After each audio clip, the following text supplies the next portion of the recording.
Lagyan natin ng konting twist. Dahil nga ano tayo ngayon, birthday ngayon, so kailangan masaya talaga. So ang gagawin lang, ng unang makakakuha, ihuhumel yung gustong hayop. Kunyari, ang favorite animals mo is aso. Yun ba yun? Di ba meow? Tingnan ng ulo eh. Yun ba kayo? Ba't pa naka-meow, ma'am? So, pwede siyang aso, gano'n. So, kunyari, nakuha natin mo. Ow, ow. Naganda talaga. Ayaw. Ow. Pumirin yan. Ow, ow. Okay. Okay, first ano natin? Bring me PNB or ATM. May pinakamaraming number 7 sa account. Nagdala kayo dito sa harapan. Any ATM card na may 7 na number. Ayan. Isa lang. Okay, may isa tayo. Isa daw. May pipilitan. Meron 7. Okay, may number 7. Pinakamaraming number 7. Pinakamaraming 7 dapat. Meron na dito entry. Tapos ibibigay ang password. At hayaan akong lumabas ang dali. 10 minutes lang. Really ba sito? Okay, meron tayo. Ayan, meron tayong isa, number 7. Meron bang bibit dito? Okay, ano yan ang ATM? Isa lang ito eh. Isa lang.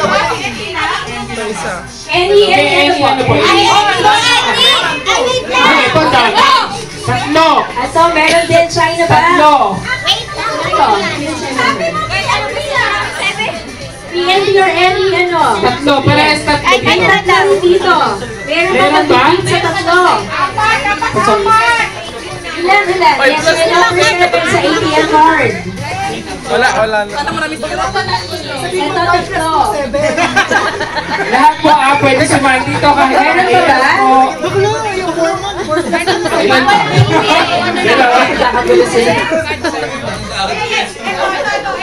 Ito, may humabon. May humabon. Ilan, ma'am? Ayun, 4. Ayan. Oo nga. May nanalo na.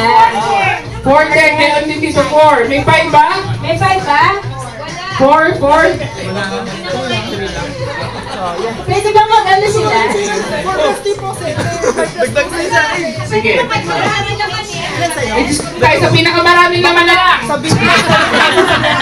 Maraming naman na lang. Para yun na lang. Pinakamarami. Ito, madami. 7-7 naman. Ayun ang dami. Kay Joanna. Okay na? 7. Okay. May bibit ba sa 7? Metro Bank card. 7. Pwede ba? Kahit kasi pag walang naman, discounted. Pwede. Bakla, meaning mo close yung bangko. Okay, sige, bigyan na natin kay Ate Joanna. Yes! Joanna, anong kuliso? Ito ba yun? Ano, meron may donut tayo dito? May ito, okay. Picture ka dito, Jo. Kung pala makakakuha niyo. Congratulations! Ayan. Anong next natin, partner? Next naman natin. Ikaw nga, Vince, ito. Alright, eto na. May dala ba kayong mga barya? Ayan. Oldest coin, pinakamatanda sa taon. Punta rito sa harap, pinakamatanda. I-announce natin yung year na ibibit natin. Ayan. Any coins? May 18-something pa dyan. Mga 1890s. Bulok na bulok. Ang nanalo dati si A.L. Bet eh. Natatanda ako. Oo, ex ko naman. Yung babae namin mo kailan. Talagang kompleto yun ng dala natin. Ay, tawid ko. Panumaan? Basta panumaan si A.L. Bet? Sabi ko, butik na maganon. Okay, sino ang lalaban dito sa harapan ng oldest coin? Sino na pinakamatanda? Sino oldest? Ano yung unang isasubmit dito? Wala eh. Ano mga pagpapalinig? Ano to? Ano po ito? 2002. 1993. 1993. Ayan. Sino magpipit sa 1993? 1993 po ang pinipit na natin. Handa pa sa akin. Ayan, ang daming lumang boy sa ano ba meron doon? Well, 2000 na yun. Actually, meron siyang multi-monetary. Kahit sabi niyo yun, kumpleto sa mga. Kaya nga hindi pwede dito ang laro antik eh. Kasi lagi siyang may dala. Kompleto eh. Oh, sino pipit sa 1993? Hindi pa na 1993. Ano? May 2011 kanina. Ay, ano meron sa'yo? 2024. At 2012. May 2012 tayo na binibigay. 2005. 2005. Anong year? 2002. Ito, 19 ano yan? 1998. Ayan, 1998. 1998. 1998. Sino Meron po pa? ang lalaban sa 1998? Wala pang barya nun. Wala na po bang lalaban sa 1998? Tiniteclare na natin. Countdown tayo. Partner. 10, 9, 8, 7, 6, 5, 4, 3, 2, and 1. Congratulations! John, congratulations. Mariel, dito po sa harapan.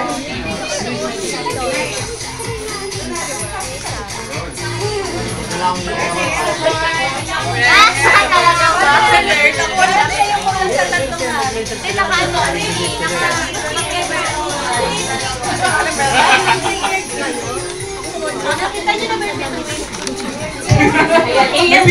pinapatanong daw May po. tanong sa'yo, nakita mo na ba ang mga bituin ko sa tutukarin? Ayan. Okay, last item. Partner, ano yung ating papadala? Ito pala yung coin mo, A.L. John. Thank you.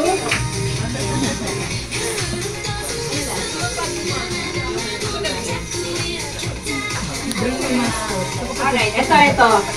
Siguro naman kabisado niyo mga full names natin. Sino ang ating MCBian na merong M, may C, at may B sa kanyang full name? Ayan. Full name ha, pwede nga. MCB. Dapat nandito lahat ang kanyang pangalan. M, C, at saka B. Yung name niyo po. Dapat meron yung name niyo dapat may M, C, and B. Kahit Dapat sa middle kumpleto name. lang, MCB. Pati middle name. Wala tayo. Ito, Catherine. Si Marie Caroline Badwa. Meron po. Ito. O, pati yung ID. Cherish Amor. Oh, meron tayong MCB pala. Cherish Amor Benigno. Teka lang, ID Hindi, okay na ako ano. Okay na po. Cherish also Benigno. Benigno. Ay, magdadagdag daw ng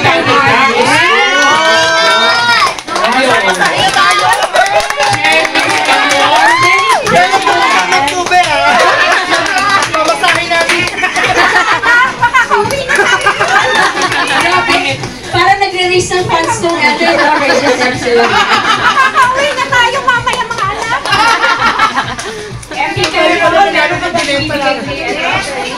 Ano mo na yung full name mo, Bert? Cherish Amor si Benigno. Palakpakan naman natin. Cherish Amor. Binibigay ka bang Carol? Hindi, actually ma'am, alam ko talagang MCB kaya alam ko naman na ikaw talaga yung pinaganda ko pa yun. Kaya sabi ko, sino ba yung nag-usap na tayo, yung 200. MB, on stage po.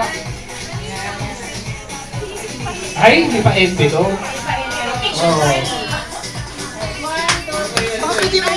Palakpakan naman natin.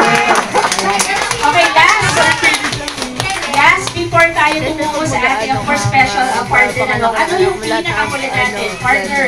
Siyempre, mamaya talagang iiyak tayo. Iiyak dahil sa mga, siyempre, sa mga ganap mamaya na talagang niready namin para sa inyo. At iiyak din katatawa dahil buong ano to, party talaga magpagkakaroon tayo ng kasiyahan lahat. So kailangan naman, ito wait lang ano, kailangan namin bring me kulay blue na panyo. Kulay blue na panyo. Ay, bilis na. Sabi ko pala, tatahimik ka dyan, hindi mo pala mananalo, di ba? Sense siya kasi may training na yun. Alright. 1,000 na yan. Okay, congratulations! Congrats! Congratulations! Ayan, maraming nag-enjoy na kayo, MCBS. Palakpakan naman natin ang ating games for today. And of course, alam nyo guys, sobrang special ng ating araw na to because tayo ay nagkaroon ng special opportunity rin para mag-invite, of course, hindi lang yung galing sa ating unit, pero in-import pa natin ito no, sa ibang unit galing sa Bolans Agency. So without further ado, let me call in muna no, yung AL natin na mag-i-introduce formally sa ating guest speaker for today, AL Elizabeth Capa. Happy birthday po sa bawat isa sa atin. Ayan. So, tama naman no, yung sabi ni A.L. Rogues na thankful tayo na from, ano ba yun? South ba yun? Quezon City, ayan. Ay dinalaw niya tayo dito sa Bulacan. So, actually, yung pinorward kanina lang ni A.L. Rogues sa akin ako daw. Napakasimple lang. Ako naniniwala ako na kahit hayaan natin na mamaya siya magpakilala sa sarili niya through the words that he will share to us sa atin. Babasahin ko na lang siguro. So, he came from PS Bank, a manager and registered financial planner. 9 years na siya in insurance company. Siya yung manager ng Bolans Agency. So, MCB, bigyan naman natin ng palakpak ng MCB and welcome MP Jessie Hernandez. Ang hirap pa patanong yung ano mo, yung level ng energy. Good morning, MCB! Power! Power! Okay. Networking.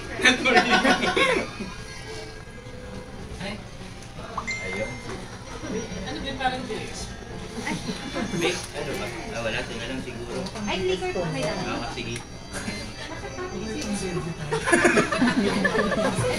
May Hindi, Bluetooth lang. Papasok ko na. Ito pa. Kalabas ni Coterio.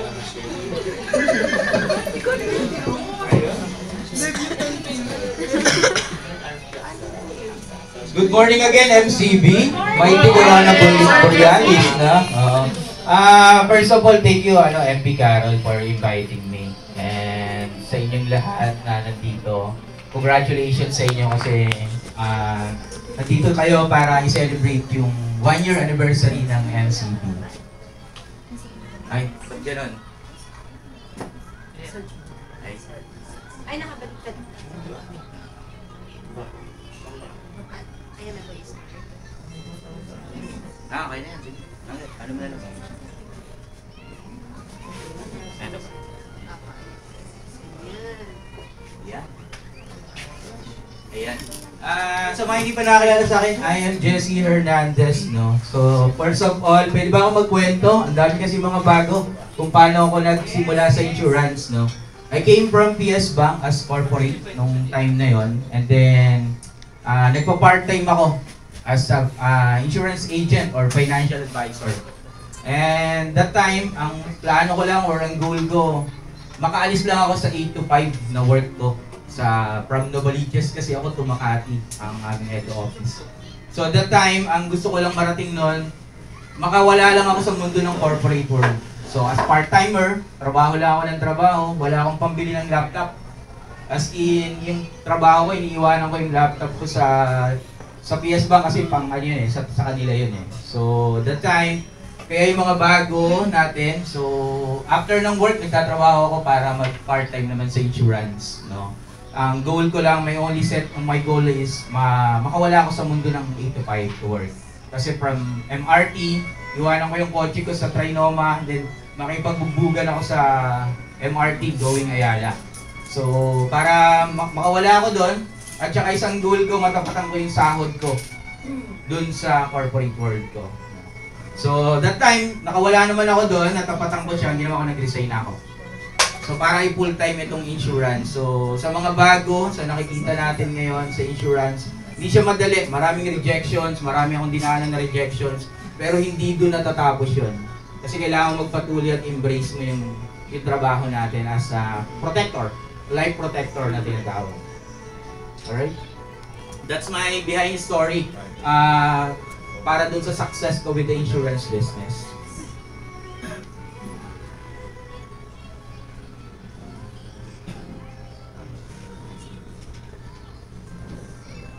The secret on how to become MDRT lie in the direction of your dreams.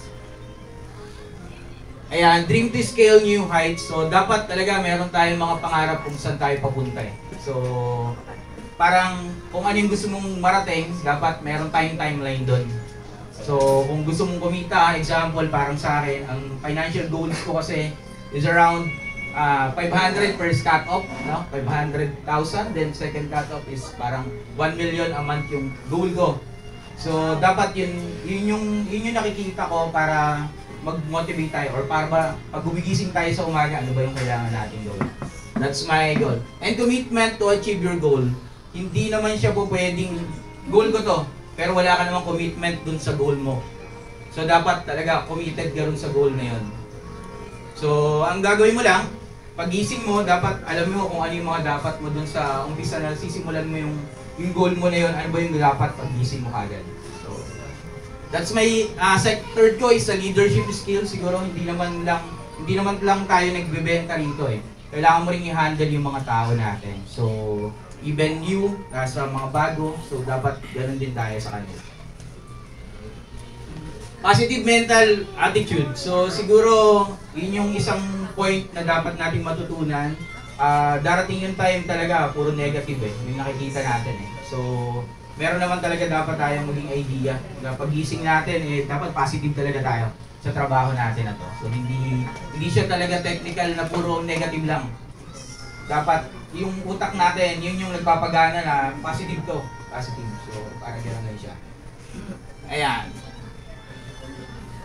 Strategies on the road to success regarding to sa insurance, no? Set clear goals, dapat talaga nakatutok ka lang doon kung ano yung goal mo, no? So focus on your goals lang talaga para dito. Develop a growth mindset. So hindi lang siya simpleng may training dito, may training sa company, dapat lumabas ka din para makita mo, mag-seminar ka sa iba, para yung sarili mo mag-growth ka din. So self-development. And create a plan. After ng create ng plan mo, dapat may execution. Hindi pwedeng magpa-plan ka lang, tapos walang execute. So, dapat talaga execute natin yun. So, yun yung pinaka-bottom line ng strategies on the road to success.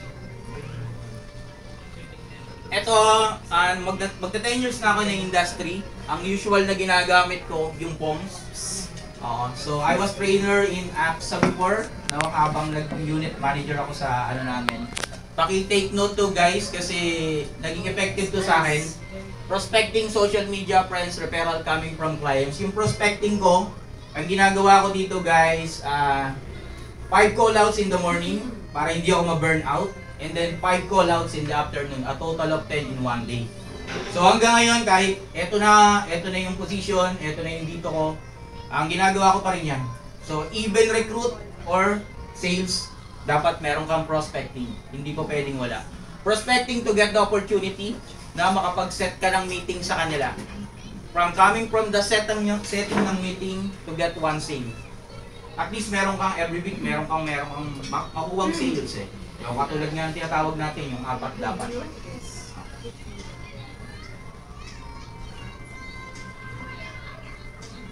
Na-take note nyo ba yun? Teka ma? Yes. Oo, kasi malaking to, hanggang ngayon, ito yung gamit ko. Or on the Limra itself din, pareha sila.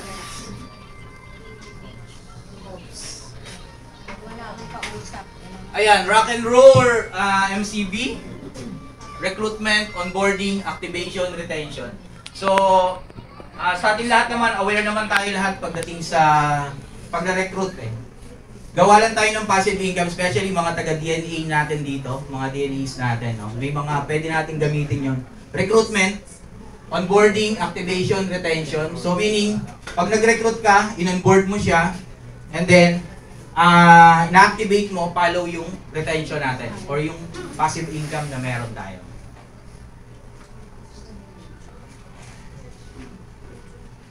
Because the business is you, Ma'am Carol. Yes. Oo. Ikaw mismo yan. Tayong lahat dito, ikaw yung mismong business. No? So, ang gagawin mo lang, sino ba dito agency leader? Yan. Coming from the corporate, magkano po sahod natin nun, ma'am? 40, 50,000, no? So, huwag kang papayag na hindi ka magiging 6-digit pagdating sa business na to. Because the business is you. Thank you.